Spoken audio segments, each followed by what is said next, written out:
নবনীরদ নিন্দিত কান্তিধারম রস সাগর নাগর ভূপবরং। हरे कृष्णा। सभी को सादर प्रणाम। हम लोग स्कंद 4 अध्याय 24 श्लोका 61 से आज 64 तक रिसाइट करेंगे। श्लोका 61।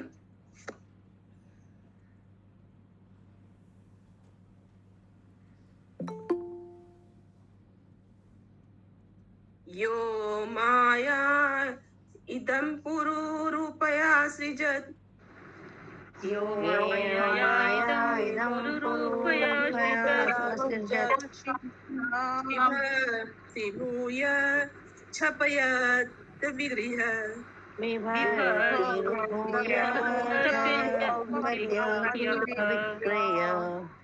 यद्वेद बुद्धि सदिवात्मदुस्तया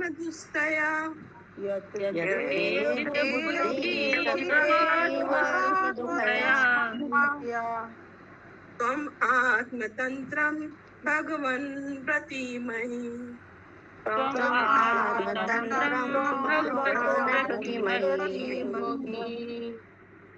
अनुवाद। हे भगवान, आपकी शक्तियाँ अनेक हैं और वे नाना रूपों में प्रकट होती हैं। आपने ऐसी ही शक्तियों से इस दृश्य जगत की उत्पत्ति की है और यद्यपि आप इसका पालन इस प्रकार करते हैं मानो यह चिरस्थायी हो, किंतु अंत में आप इसका संहार कर देते हैं। यद्यपि आप कभी भी ऐसे परिवर्तनों द्वारा विचलित नहीं होते, किंतु जीवात्मा इनसे विचलित होते हैं, इसलिए वे इस दृश्य जगत को आपसे भिन्न अथवा पृथक मानते हैं। हे भगवान, आप सर्वथा स्वतंत्र हैं और मैं तो इसे प्रत्यक्ष देख रहा हूँ।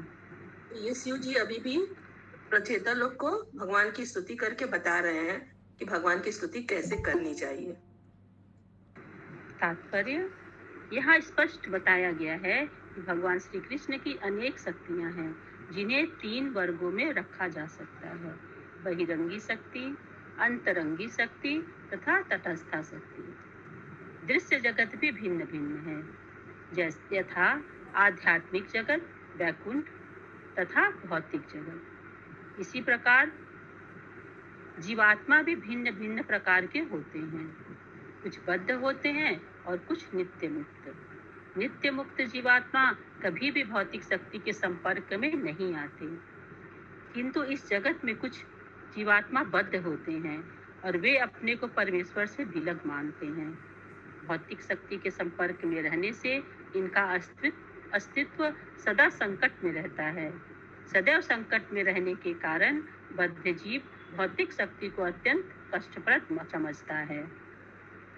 एक वैष्णव कवि ने इस तथ्य को इस प्रकार व्यक्त किया है: कृष्ण भूलि से जीव अनादि बहिर्मुख, अतएव माया तारी देय संसार दुख। जब जीवात्मा परमेश्वर को भूल जाता है और परमेश्वर की नकल करते हुए स्वतंत्र रूप से भोग करना चाहता है, तो वह अपने आप को मिथ्या ही भोक्ता मान बैठता है और परमेश्वर से विलग हो जाता है। अतः यह भौतिक शक्ति, आध्यात्मिक शक्ति जीवात्मा के लिए अत्यंत कष्टप्रद है, किंतु परमेश्वर के लिए भौतिक शक्ति रंच मात्र भी कष्टप्रद नहीं है। परमेश्वर के लिए भौतिक शक्ति तथा आध्यात्मिक शक्ति एक समान है। इस श्लोक में शिव बताते हैं कि भौतिक शक्ति कभी भी भगवान के लिए कष्टप्रद नहीं होती। श्री भगवान सदैव परम स्वतंत्र हैं, किंतु जीवात्मा स्वतंत्र रूप से सुखी होने के उनके गलत विचार के कारण स्वतंत्र नहीं है। अतः उनके लिए भौतिक शक्ति कष्टप्रद है। फलतः भौतिक शक्ति भेद उत्पन्न करती है, किंतु मायावादी विचारक इसे नहीं समझ सकते। भौतिक शक्ति का एक और क्या नाम है? किसी को कोई बोले तो अपरा प्रकृति। अपरा प्रकृति। किंतु मायावादी विचारक इसे नहीं समझ सकते, इसलिए वे भौतिक शक्ति माया से मुक्ति चाहते हैं। किंतु वैष्णव चिंतक पूर्ण पुरुषोत्तम भगवान को भली भांति समझता है, अतः भौतिक शक्ति माया से उसे किसी प्रकार का उपद्रव नहीं दिखता। इसका कारण यही है कि वह जानता है। हाँ माता जी। হরে হরে কৃষ্ণ মাতাজি। মাতাজি আগের স্ট্যান্ডারে আছে জড়া প্রকৃতি ভগবানের কাছে দুঃখদায়ক নয়, কেন দুঃখদাयक নয় বলছে? तो भगवान के पास जड़ा प्रकृति कैसे दुखदायक होगा? भगवान तो पास जड़ा का कोई वो ही नहीं है, वैल्यू ही नहीं। अच्छा अच्छा ठीक है। ये तो भौतिक जगत में जो रहता है बद्ध जीव आत्मा लोग के लिए, उनके लिए ये है।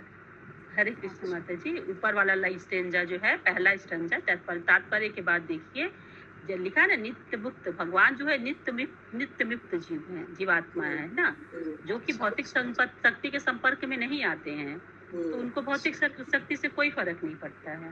अच्छा अच्छा ठीक है और ना जो जी? जीवात्माएं हैं इस बद्ध भौतिक जीवन शक्ति। बद्ध में हाँ, बद्ध हाँ, उनको वो अपने आप को परमेश्वर से विलग मानती हैं, इसलिए हाँ, उनके लिए ये भौतिक शक्ति। संगति जो है सदा संकट में रहता है, बद्ध कर देता है, उनको माया से बांध देता है।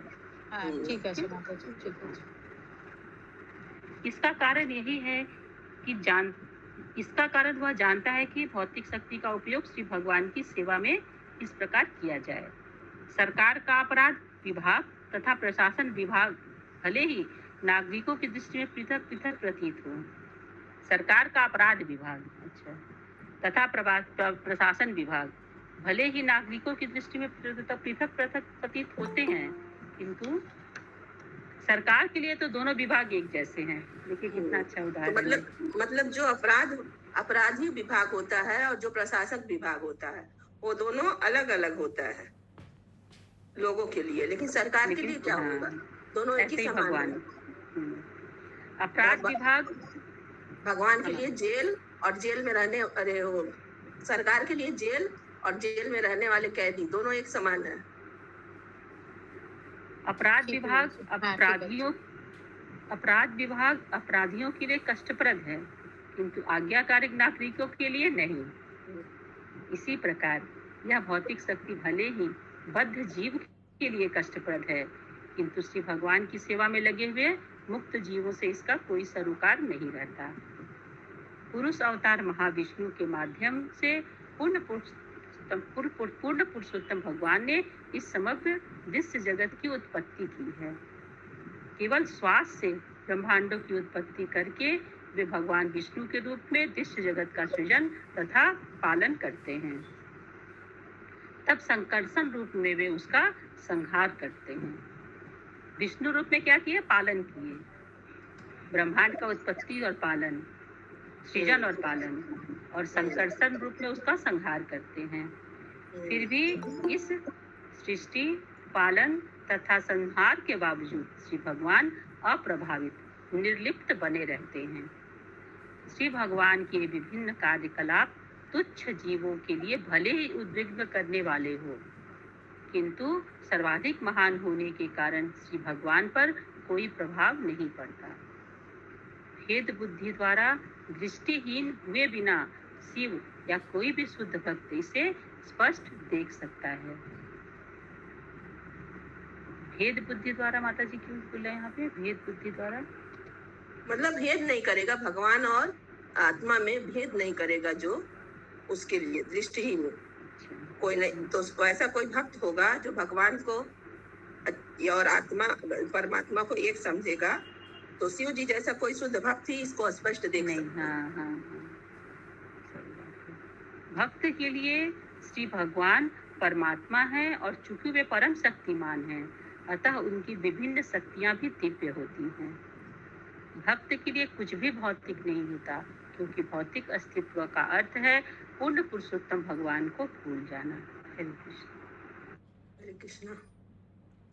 तब किसी का कोई क्वेश्चन है? समझ बहुत अच्छा सा श्रील प्रभुपाद जी इसको समझाए हैं कि कैसे है जीवात्मा को और परमात्मा दोनों में क्या डिफरेंस है, दोनों कैसे बद्ध हैं, कैसे मुक्त हैं। जो जीवात्माएं बद्ध हैं, जो जीवात्माएं मुक्त हैं, उन लोग का कैसे समझ में आता? बोलिए। हाँ हरे कृष्ण माता जी। यहाँ पे ऊपर में दिया हुआ है ना, पुरुष अवतार महा विष्णु के माध्यम से पूर्ण पुरुषोत्तम भगवान ने इस समग्र दृश्य जगत की उत्पत्ति की। हाँ, तो पुरुष अवतार कौन कौन से होता है? पुरुष अवतार हाँ और उसके बाद वाला लाइन कर्मोदकसाई में लिखा विष्णु, हुआ है, कारोदकसाई भगवान विष्णु के रूप में दृश्य जगत क्षीरोदकसाई विष्णु। तो इसमें महाविष्णु हाँ। के माध्यम से भगवान इस समग्र जगत की उत्पत्ति करते हैं। अपने श्वास से महाविष्णु जो है समग्र जगत की उत्पत्ति करते हैं और फिर संकर्षण रूप में इसका संहार भी कर देते हैं। महाविष्णु को मैंने फिर विष्णु बोल के संबोधित किया गया है। हाँ,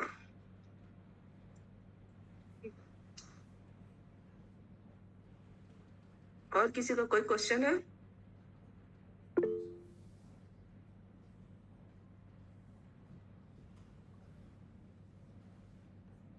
श्वास से ही ब्रह्मांड की उत्पत्ति करते हैं और फिर विष्णु के रूप में इसका पालन करते हैं और संकर्षण रूप में उसका संकर्षण रूप में संहार करते हैं कि रुद्र शिव जी रहते करते हैं।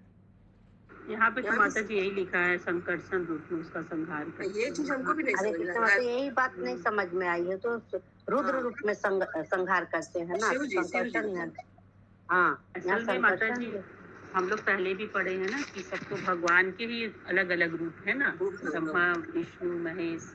तो हो सकता है ये वाला रूप संकर्षण रूप हो, वो होगा वो रुद्र रूप। क्योंकि वासुदेव और प्रद्युम्न संकर्षण ये सब रूप होता है ना, उन्हीं से निकलता है, वासुदेव से सब निकलता है। माता जी अच्छा, माता जी। समग्र दृश्य जगत की उत्पत्ति और यहाँ पे दृश्य जगत की सृजन दोनों अलग हुआ क्या? समग्र जगत की उत्पत्ति, हाँ दृश्य जगत की उत्पत्ति है या दृश्य जगत का सृजन? हाँ, दृश्य जगत माता जी जो हम लोग देख रहे हैं, दिख रहा है, तो बात एक ही हुआ तो ना। मैंने यहाँ जैसे लिखा हुआ है, हाँ, वही एक ही। अवतार विष्णु के रूप में दृश्य जगत की उत्पत्ति किया। दोनों में लिखा है समग्र दृश्य जगत, दोनों में तो लिखा है माता जी दृश्य तो जगत। यहाँ पे उत्पत्ति लिखा है, यहाँ पे सृजन और पालन लिखा है। हाँ हाँ, दोनों जगह वही लिखा। गायत्री माता जी का क्या क्वेश्चन? लास्ट पैराग्राफ का तीसरा लाइन भेद बुद्धि दो, तीसरा ऊपर 2 लाइन नीचे का छोड़ के माता जी 2 वही जो हम पूछे थे वही पूछ रहे हैं माता जी। आप पूछी थी, हम नहीं सुने माता जी। भेद बुद्धि द्वारा थोड़ा दृष्टिहीन हुए बिना शिव जी, तो भेद बुद्धि दृष्टिहीन है। तो भेद बुद्धि मतलब कि हम भगवान और जीवात्मा में भेद नहीं करते हैं। भगवान को भगवान समझते हैं, जीवात्मा को जीवात्मा से समझते हैं। ऐसा भेद बुद्धि द्वारा जो होता है उसको दृष्टिहीन कर देते हैं। ऐसा भेद वो नहीं करते हैं, इसको देखते नहीं इस भेद को। ऐसा कौन कर सकता है? शिव जी कर सकते हैं या कोई शुद्ध भक्त ही कर सकता है। ठीक है।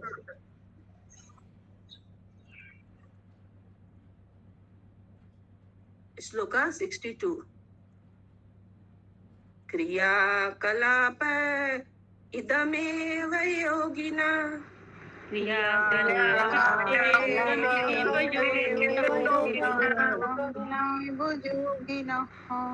श्रद्धान्विता साधु यजन्ति सिद्धये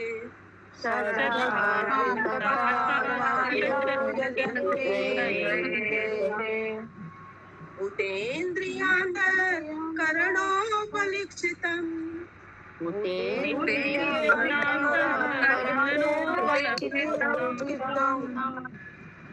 वेदे च तन्त्रे च तैव कोविदा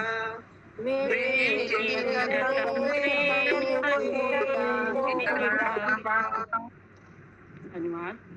हे भगवान, आपका विराट रूप इंद्रियों मन हे भगवान, आपका विराट रूप इंद्रियों मन बुद्धि अहंकार जो भौतिक हैं तथा आपके अंश विस्तार रूप सर्वनियामक परमात्मा। हरे कृष्ण सस्ती माता जी। हाँ बोलिए। जो शेयर हो रहा है ना वो आगे तो बढ़ नहीं रहा है। शेयर हाँ, अंजना वो तो माता जी, अंजना माता जी इसको बढ़ा दीजिए। बढ़ा दी आप पर पढ़ाइए, नीचे रखिए। हाँ ठीक है। हे भगवान, हाँ फिर से पढ़िए। हे भगवान, आपका विराट रूप इंद्रियों मन बुद्धि अहंकार जो भौतिक हैं तथा आपके अंश विस्तार रूप सर्वनियामक परमात्मा इन सभी 5 तत्वों से बना है। भक्तों के अतिरिक्त अन्य योगी यथा कर्मयोगी तथा ज्ञान योगी अपने अपने पदों में अपने अपने कार्यों द्वारा आपकी पूजा करते हैं। वेदों में तथा शास्त्रों में जो वेदों के निष्कर्ष हैं तथा सर्वत्र यह कहा गया है कि केवल आप ही पूज्य हैं, सभी वेदों का यही अभिमत है। तो भगवान का जो विराट रूप है वो किस चीज से बना है? देखिए यहाँ पे लिखा हुआ है, इंद्रियों, मन, बुद्धि, अहंकार जो कि भौतिक है तथा आपके अंश स्वरूप स्वर नियामक परमात्मा जो है उनका अंश रूप परमात्मा, इन सभी 5 तत्वों से बना विराट रूप।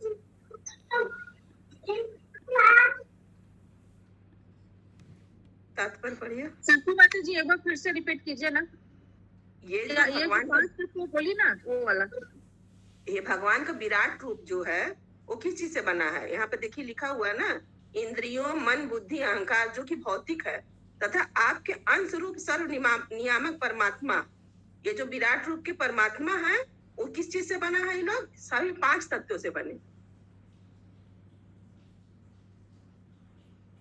ठीक है माता जी। इसका अभी हम लोग पढ़ेंगे इसमें तात्पर्य में तो और क्लियर हो जाएगा। तात्पर्य, पिछले श्लोक में शिव श्री भगवान के इस रूप का दर्शन करना चाहते थे जिसमें भक्तों की रुचि सदा रहती है। भौतिक जगत में श्री भगवान के अन्य रूप भी प्रकट होते हैं जिसमें ब्रह्मा तथा अन्य देवता सम्मिलित हैं और भौतिकवादी लोग इन्हीं की पूजा करते हैं। श्रीमद् भागवतम के 2 स्कंध के 3 अध्याय श्लोक नंबर 10 में कहा गया है कि जो लोग भौतिक लाभ चाहते हैं उन्हें विभिन्न देवताओं की पूजा करनी चाहिए। निष्कर्ष रूप में श्रीमद् भागवतम की संस्तुति है, अकामः सर्व कामो वा मोक्ष कामा उदारधि तीव्रेन भक्ति योगेन यजेत पुरुषं परम। भक्त, ज्ञानी, मोक्ष काम तथा कर्मी सर्व काम सभी पूर्ण पुरुषोत्तम भगवान श्री विष्णु की पूजा करना चाहते हैं। यज्ञ करते समय जैसा कि यहाँ कहा गया है, यज्ञ काम है। मनुष्य को सदैव स्मरण रखना चाहिए कि देवता परमेश्वर के केवल दूत हैं। वास्तव में पूजनीय तो यज्ञेश्वर श्री विष्णु हैं। इस प्रकार भले ही वैदिक तथा तांत्रिक यज्ञों में विभिन्न देवों की पूजा की जाती हो, यज्ञ के वास्तविक लक्ष्य तो श्री भगवान विष्णु हैं। अतः श्रीमद् भगवद गीता 9.23 में उल्लेख है, ये अपि अन्य देवता भक्ता यजन्ते श्रद्धान्वितः ते अपि मामेव कौन्तेय यज्यन्ते अविधि पूर्वकम्। हे कुंती पुत्र, मनुष्य जो कुछ भी अन्य देवों को अर्पित करे वह वास्तव में मेरे लिए ही होता है, किंतु वह बिना वास्तविक ज्ञान के अर्पित किया गया है। तो यह क्या होता है? ये सब हम लोग गीता में पढ़े थे कि भगवान को अर्पित किए बिना जो देवता लोग को अर्पित करता है वो बिना ज्ञान के होता है, लेकिन जाता तो भगवान के पास ही है। लेकिन हम लोग देवता को अर्पित करते हैं तो समझिए हम लोग ज्ञानी नहीं है, हम लोग अल्पज्ञ हैं। इस प्रकार शिव जी जो हैं उस रूप का दर्शन करना चाहते हैं जो भक्तों की रुचि रहती है जिसमें। और भौतिक जगत में तो भगवान के बहुत सारे रूप प्रकट होते हैं, तो सब लोग देवता की भी पूजा करते हैं। भौतिकवादी लोग ब्रह्मा का पूजा करते हैं, अन्य देवता का पूजा करते हैं। वर्षा के लिए इंद्र का पूजा करते हैं, हाँ। भौतिक समृद्धि के लिए दुर्गा देवी और शिव भगवान का पूजा करते हैं। इस प्रकार विभिन्न देवताओं के उपासक भी श्री भगवान की पूजा करते हैं, किंतु वे नियामक सिद्धांतों के विपरीत ऐसा करते हैं। नियामक सिद्धांतों का प्रयोजन भगवान श्री विष्णु को संतुष्ट करना है। विष्णु पुराण 3.8.9 में इसी बात की पुष्टि की गई है। वर्णाश्रमाम आचारवता पुरुषेण परः पुमान् विष्णुर आराध्यते पंथा नान्यत तत्तोस कारणम। यहाँ पर यह स्पष्ट उल्लेख है, कर्मी, ज्ञानी या योगी, वस्तुतः हर कोई यदि वह वेदों तथा तंत्रों का वास्तव में मर्मज्ञ होता है तो वह भगवान श्री विष्णु को ही पूजता है। कोविदा शब्द महत्वपूर्ण है क्योंकि यह श्री भगवान के भक्तों का सूचक है। केवल भक्त ही इस तथ्य को भली भांति जानते हैं कि पूर्ण पुरुषोत्तम भगवान श्री विष्णु सर्वव्यापी हैं। भौतिक शक्ति के अंतर्गत वे 5 तत्वों तथा मन, बुद्धि एवं अहंकार द्वारा व्यक्त हैं। उन्हें एक अन्य शक्ति जीव के द्वारा भी प्रदर्शित किया जाता है और भौतिक तथा आध्यात्मिक जगत में जितने भी प्राकट्य हैं वे सब मिलकर श्री भगवान की विभिन्न शक्तियों को ही प्रदर्शित करते हैं। निष्कर्ष यह है कि श्री भगवान एक हैं और उनका विस्तार हर वस्तु में होता है। इसे वैदिक सूक्ति सर्व खल विदम ब्रह्म से समझा जा सकता है। जो इसे जानता है वह भगवान श्री विष्णु की आराधना में ही अपनी समस्त शक्ति को केंद्रित करता है। हरे कृष्णा। किसी का कोई क्वेश्चन है? क्योंकि देखिए यहाँ पर कोविता शब्द महत्वपूर्ण है। यह भगवान के भक्तों का सूचक है। भगवान के भक्त को कोविता कहा जाता है। तो केवल भक्त ही इस तथ्य को जानते हैं कि भगवान विष्णु सर्वव्यापी, मतलब जितना भी सब कुछ है सब जगह भगवान की शक्ति का प्रदर्शित करते हैं, चाहे भौतिक में जितने जगत में हो चाहे आध्यात्मिक जगत में हो। भगवान उनका विस्तार हर वस्तु में होता है। भगवान का विस्तार।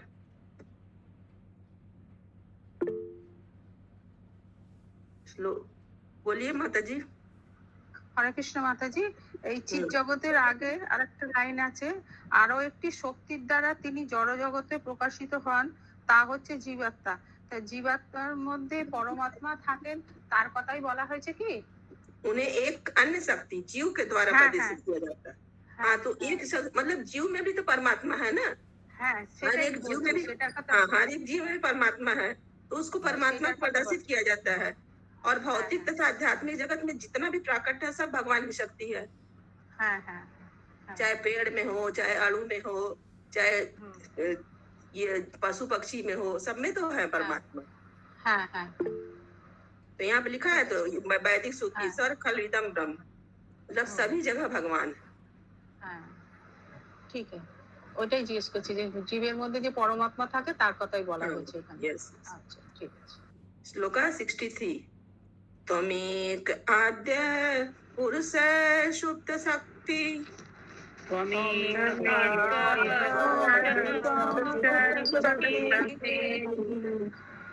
तया रजसत् तमो विभिद्यते।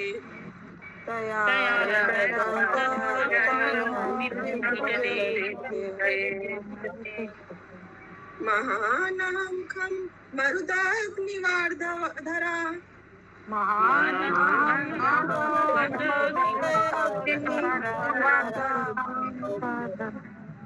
सुरशयो भूत गणाइदं यत्।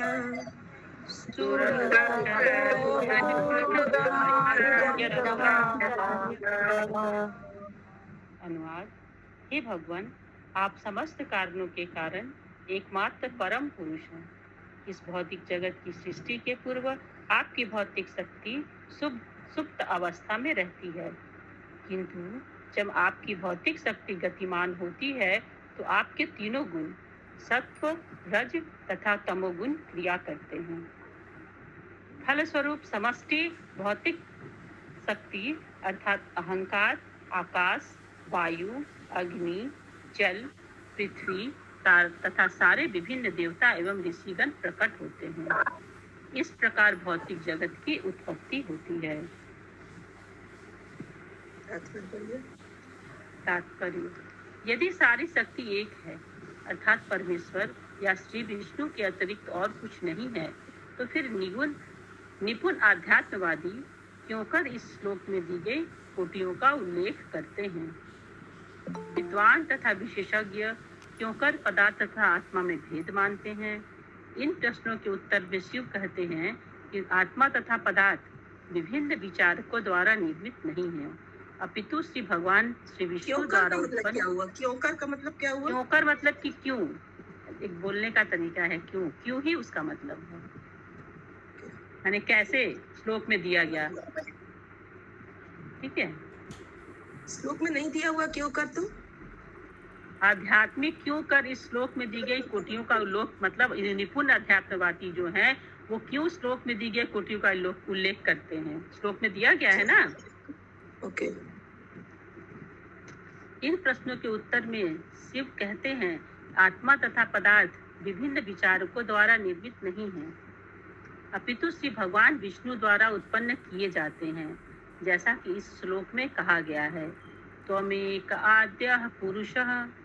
यद्यपि भौतिक तथा आध्यात्मिक कोटियां पूर्ण पुरुषोत्तम भगवान द्वारा ही बनाई गई हैं, किंतु वास्तव में श्री भगवान की सेवा में शाश्वत रूप से लगे हुए जीवों के लिए ऐसा कोई भेद नहीं होता।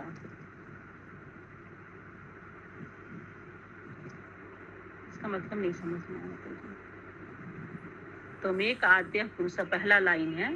हाँ, तो ये तो मतलब हुआ कि भगवान सभी कारणों के कारण है।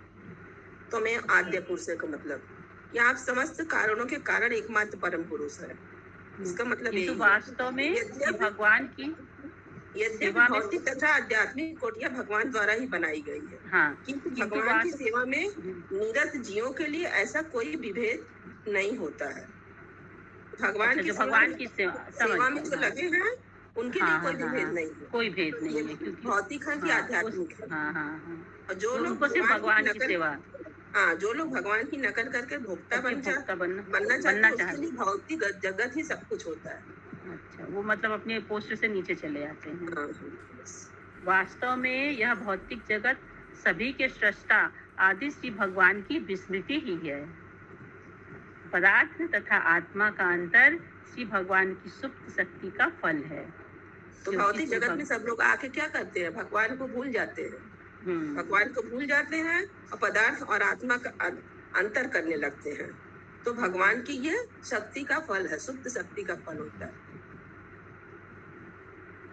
पदार्थ तथा आत्मा का अंतर श्री भगवान की सुप्त शक्ति का फल है, क्योंकि श्री भगवान उन जीवों को कुछ सुविधा प्रदान करना चाहते हैं जो श्री भगवान के भोगों का अनुकरण करना चाहते हैं।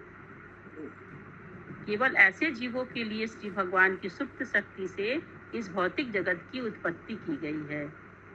उदाहरणार्थ, जो लोग भगवान का अनुकरण करना चाहते हैं, भगवान का अनुकरण नहीं करना चाहिए कभी, भगवान का अनुसरण करना चाहिए। हम लोग को अनुकरण जो करना चाहते हैं, तो ऐसे जीवों के लिए भगवान की शुद्ध शक्ति से ये भौतिक जगत बनता है। उदाहरणार्थ, कभी कभी बच्चे अपनी माता का अनुकरण करना चाहते हैं और रसोई घर में भोजन पकाना चाहते हैं। ऐसे अवसर पर माता कुछ खिलौने लाकर रख देती है, जिससे बच्चे भोजन पकाने में उनका अनुकरण कर सकें। इसी प्रकार जब कुछ जीव श्री भगवान के कार्यों का अनुकरण करना चाहते हैं, तो उनके लिए श्री भगवान इस दृश्य जगत की उत्पत्ति करते हैं। देखिए कितना अच्छा से समझा, बहुत अच्छा। इस प्रकार भौतिक सृष्टि श्री भगवान की भौतिक शक्ति द्वारा उत्पन्न होती है। श्री भगवान के दृष्टिपात करने से ही भौतिक शक्ति गतिशील होती है। उस समय प्रकृति के तीनों गुण गतिशील हो जाते हैं। सर्वप्रथम भौतिक शक्ति का प्राकट्य महत तत्व के रूप में, फिर क्रमशः अंधकार, अहंकार, आकाश, वायु, अग्नि, जल तथा पृथ्वी के रूप में होता है। सृष्टि के पश्चात जीव दृश्य जगत में घुल मिल जाते हैं और वे ब्रह्मा तथा सप्त ऋषियों के रूप में बाहर निकलते हैं। फिर विभिन्न देवता प्रकट होते हैं। देवताओं में मनुष्य, पशु, वृक्ष, पक्षी तथा अन्य सभी पदार्थ निकलते हैं, किंतु आदि कारण तो पूर्ण पुरुषोत्तम भगवान है। उद्भव पूर्ण पुरुषोत्तम भगवान श्री कृष्ण से हुआ है। इसका सारांश वेदांत की उस उक्ति जन अध्यक्ष यतः वेदांत सूत्र 1.1.2 में मिलता है। श्रीमद् भगवद गीता 10.8 में भगवान श्री कृष्ण ने भी इसी की पुष्टि की है। अहम सर्वस्य प्रभवो मत्तः सर्वं प्रवर्तते इति मत्वा भजन्ते माम बुधा भाव समन्वितः। मैं समस्त आध्यात्मिक तथा भौतिक जगतों का उद्गम हूँ। प्रत्येक वस्तु मुझसे ही उद्भूत है। बुद्धिमान लोग इसे भली भांति जानते हुए मेरी भक्तिमय सेवा में लग जाते हैं और अपने अंतःकरण से मेरी पूजा करते हैं। तो जो लोग भगवान की भक्ति में हैं, वो लोग भगवान का इस बात को समझ जाते हैं कि भगवान ही समस्त आध्यात्मिक तथा भौतिक जगतों का उद्गम है। लेकिन जो लोग भौतिक शक्ति के बस में रहते हैं, वो लोग ये नहीं समझ पाते हैं कि प्रत्येक वस्तु का उद्भव भगवान कृष्ण से होता है। उन लोग को ये चीज समझ में नहीं आता है। किसी का कोई क्वेश्चन है इतना तात्पर्य से? अभी तक जब हम लोग करें, नहीं तो हम लोग आगे बढ़ेंगे। फिर आगे बढ़िए माता जी। जब भगवान श्री कृष्ण कहते हैं कि वे प्रत्येक वस्तु के उद्गम हैं, अहम सर्वस्व प्रभवो, तो उनका अभिष्ट यही रहता है कि वे ब्रह्मा, शिव, पुरुष अवतारों, भौतिक जगत तथा इस समस्त जगत के जीवों के भी उद्गम हैं। वस्तुतः प्रभवो यानी सृष्टि शब्द इस भौतिक जगत के लिए ही प्रयुक्त है, क्योंकि आध्यात्मिक जगत में तो शाश्वत रूप से विद्यमान है, अतः उसकी उत्पत्ति का प्रश्न ही नहीं उठता। चतुश्लोकी श्रीमद् भागवतम में श्री भगवान कहते हैं, अहम एवा समेवाग्रे, मैं सृष्टि के पूर्व विद्यमान था। श्रीमद् भागवतम 2.9.33 वेदों में भी कहा गया है, एको नारायण आसीत, सृष्टि के पूर्व केवल नारायण थे। शंकराचार्य ने भी इसकी की पुष्टि की है, नारायण परो अव्यक्तात्, नारायण इस दृष्टि से परे हैं। गीता भाष्य, चूंकि नारायण के सारे कार्य आध्यात्मिक है, अतः जब उन्होंने कहा सृष्टि हो, तो वह सृष्टि सर्वथा आध्यात्मिक थी।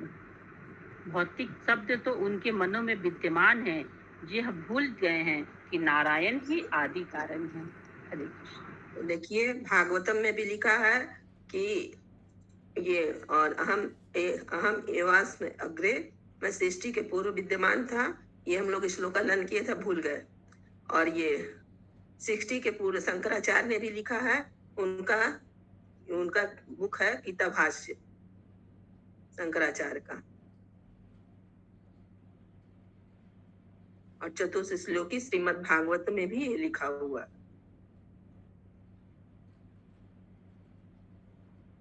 किसी का कोई क्वेश्चन है? नहीं तो हम लोग फिर आज का अंतिम श्लोका 64 करेंगे। হরে কৃষ্ণ মাতাজি। মাতাজি বলিয়ে।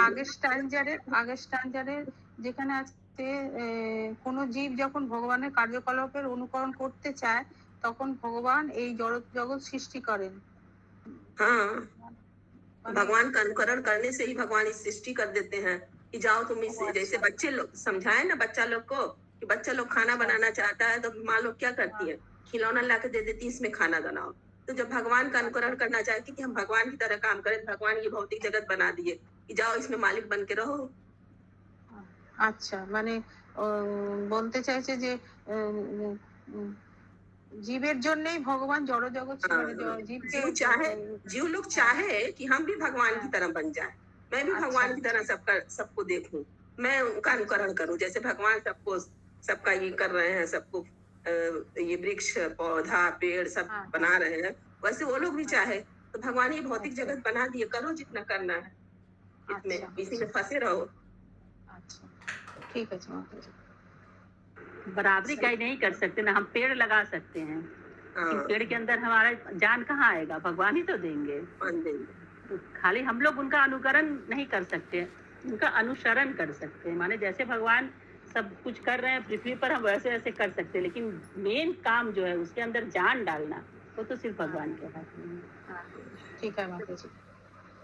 श्लोका 64। सृष्टं स्वशक्त्या इदम् अनप्रविष्ट,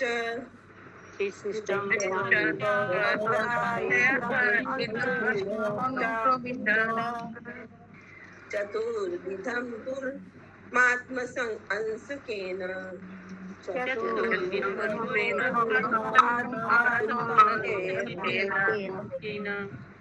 अथो विदस्तं पुरुषं संतमन्तर,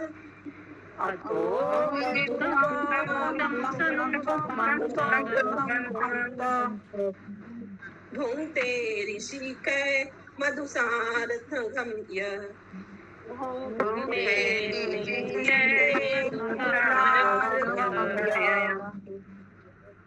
अनुवाद। हे भगवान, आप अपनी शक्तियों के द्वारा सृष्टि कर लेने के बाद सृष्टि के 4 रूपों में प्रवेश करते हैं। जीवों के अंतःकरण में स्थित होने के कारण आप उन्हें जानते हैं और यह भी जानते हैं कि वे किस प्रकार अपनी इंद्रियों का भोग कर रहे हैं। इस भौतिक जगत का तथाकथित सुख ठीक वैसा ही है जैसा कि शहद के छत्ते में मधु एकत्र होने के बाद मधुमक्खी द्वारा उसका आस्वाद। ये 4 रूपों का मतलब क्या हुआ? ब्राह्मण, क्षत्रिय, वैश्य, शूद्र।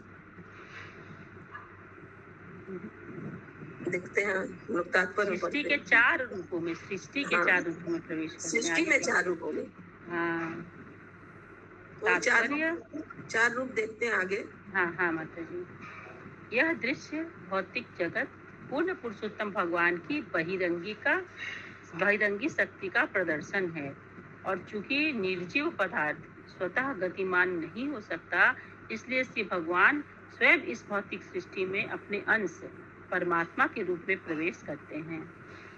वे अपने अपने पृथक पृथक अंशों जीवों के रूप में भी प्रविष्ट होते हैं। दूसरे शब्दों में जीव तथा पूर्ण पुरुषोत्तम भगवान दोनों ही भौतिक सृष्टि को गतिशील करने हेतु उसमें प्रवेश करते हैं, जैसा कि श्रीमद् भगवद गीता 7.5 में कहा गया है। अपरयम इत्युन्याम प्रकृतिम विद्धिम में पराम जीव भूताम महाबाहो य इदम तार्यते जगत। ये महाबाहु अर्जुन, इस अपरा प्रकृति के अतिरिक्त मेरी एक प्रकृति भी है जिसमें सभी जीव समाहित हैं, जो भौतिक प्रकृति से संघर्ष कर रहे हैं और ब्रह्मांड को बनाए रखते हैं। चूंकि भौतिक जगत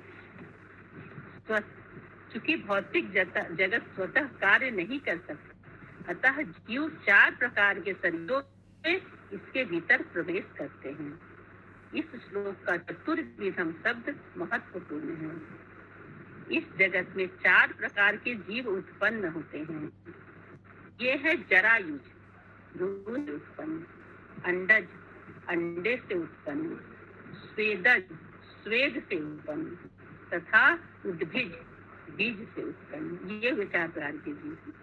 तो गुण से उत्पन्न कौन कौन हुआ? सतोगुण, रजोगुण, यही होगा मुझे लगता है।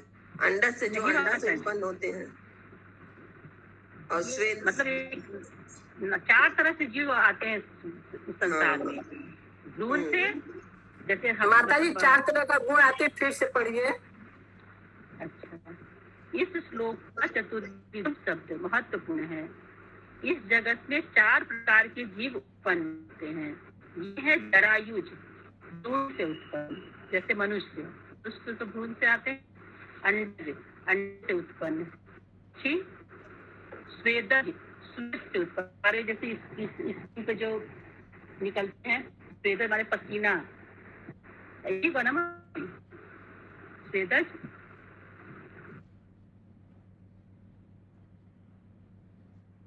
आवाज कट रहा माता जी का। हरे कृष्णा। सुषमा माता जी का आवाज समझ में नहीं आया माता जी। चला गया, ठीक है, मैं पढ़ती हूँ। इस श्लोक का चतुर्विधम शब्द महत्वपूर्ण है। इस जगत में 4 प्रकार के जीव उत्पन्न होते हैं। एक है जरायुज, जो गुड़ से उत्पन्न होता है। दूसरा है अंडज, जो अंडे से उत्पन्न होता है। तीसरा है स्वेदज, स्वेद से उत्पन्न, स्वेद से मतलब पसीने से जो उत्पन्न होते हैं। और चौथा है उद्भिज, बीज से उत्पन्न होते हैं। ठीक है, ये जीव भले ही देखने में कैसे ही लगे, समझ गया। ये जीव भले ही देखने में कैसे ही लगे, ये सभी इंद्रिय भोग में लगे रहते हैं। ये लोग कैसे भी लगते हैं, लेकिन ये सब सभी इंद्रिय भोग में लगे रहते हैं। ठीक है माता जी, हम लोग में दूसरा लाइन लिखा हुआ है, ये जीव चाहे किसी प्रकार से भी प्रकट होते हो, लेकिन उनका उद्देश्य केवल इंद्र तृप्ति की दौड़ में व्यस्त रहना है। दोनों का मतलब एक ही हुआ माता जी। एक ही है, मैंने हुआ माता जी, मतलब एक ही हुआ। आप में वो दूसरे ढंग से थोड़ा लिखा हुआ है, इसमें दूसरे ढंग से लिखा हुआ, मतलब एक ही जैसे होते हैं, लेकिन सभी लोग क्या होते हैं, इंद्रिय भोग में लगे रहते हैं। ये 4 प्रकार के जो उत्पन्न होते हैं। आगे पढ़िए सरिता माता जी, आप पढ़िए। हाँ, यहाँ पर भौतिकवादी वैज्ञानिकों के इस विचार का निषेध हो जाता है कि मनुष्यों के अतिरिक्त अन्य जीवों में आत्मा नहीं होता। चाहे वे भ्रूण, अंडे, पसीने या बीज से क्यों न उत्पन्न हो। जीवों की 84 लाख योनियां पूर्ण पुरुषोत्तम भगवान के ही अंश है। तो भौतिकवादी लोग, जो वैज्ञानिक लोग, वो लोग क्या बोलते हैं कि मनुष्य के अतिरिक्त किसी और में आत्मा नहीं होती, लेकिन ये एकदम गलत है, क्योंकि जो भी हो, भ्रूण हो, अंडा हो, पसीना से उत्पन्न हो, सभी के अंदर आत्मा होती है और सभी में परमात्मा रहते हैं। और सभी 84 लाख योनियों पूर्ण पुरुषोत्तम भगवान के ही अंश है। हाँ, अतः इनमें से प्रत्येक जीव एक व्यक्तिगत आध्यात्मिक स्फुलिंग है। जीव के कोटि का ध्यान न करते हुए कि वह मनुष्य है, पशु है, वनस्पति है, कीटाणु अथवा जीवाणु है, पूर्ण पुरुषोत्तम भगवान प्रत्येक जीव के अंतःकरण में स्थित रहते हैं। वे ही सभी जीवों के हृदय में रहकर उनको अपनी इच्छा पूरी करने हेतु निर्देश देते हैं, क्योंकि सभी जीव इस भौतिक संसार में इंद्रिय भोग की इच्छा पूरी करने हेतु आते हैं। इस तरह परमात्मा पूर्ण पुरुषोत्तम भगवान प्रत्येक जीव की इच्छाओं से परिचित है, जैसा कि भगवत गीता 15.15 में कहा गया है, सर्वस्य चाहं हृदि सन्निविष्टो मता स्मृति ज्ञान अपोहम चा। मैं प्रत्येक जीव के ऐसे पढ़िए इसको, सर्वस्य चाहं हृदि सन्निविष्टो मत्तः स्मृति ज्ञानपोहनं च। मैं प्रत्येक जीव के अंतःकरण में स्थित हूँ और मुझसे ही स्मृति, ज्ञान तथा विस्मृति उत्पन्न होता है। भगवान खुद ये बात बोले हैं, देखिए कि मैं प्रत्येक जीव में हूँ, अंतःकरण में स्थित हूँ, और मुझसे ही, भगवान से ही स्मृति भी आती है, ज्ञान भी आती है और विस्मृति भी भगवान से ही आती है। समस्त जीवों के अंतःकरण में स्थित होने के कारण श्री भगवान उन्हें स्मृति, स्मरण शक्ति प्रदान करते हैं, जिससे वे वस्तुओं का भोग कर सके। इस प्रकार जीव अपने अपने मधुकोश सत्य बनाकर उनका सुख लूटते हैं। मधुमक्खी का उदाहरण अत्यंत उपयुक्त है, क्योंकि जब मधुमक्खियां अपने मधुकोश का भोग करना चाहती है तो उन्हें अन्य मक्खियों की दंश सहने पड़ते हैं। इस प्रकार जब मधुमक्खियां मधु की मिठास का आनंद लूटती होती है तो उसके साथ ही उन्हें कष्ट भी सहने होते हैं, क्योंकि मक्खियां एक दूसरे को काटती है। दूसरे शब्दों में जीवों की भौतिक इंद्रिय तृप्ति की कष्ट तथा आनंद उठाने होते हैं, किंतु श्री भगवान उनके सुख भोग की सारी योजनाओं से परिचित होने के कारण उनसे पृथक रहते हैं। उपनिषदों में एक वृक्ष पर बैठे दो पक्षियों का दृष्टांत दिया गया है। एक पक्षी जीव वृक्ष के फल का भोग कर रहा है और दूसरा पक्षी परमात्मा केवल उसे साक्षी रूप में देखता रहता है।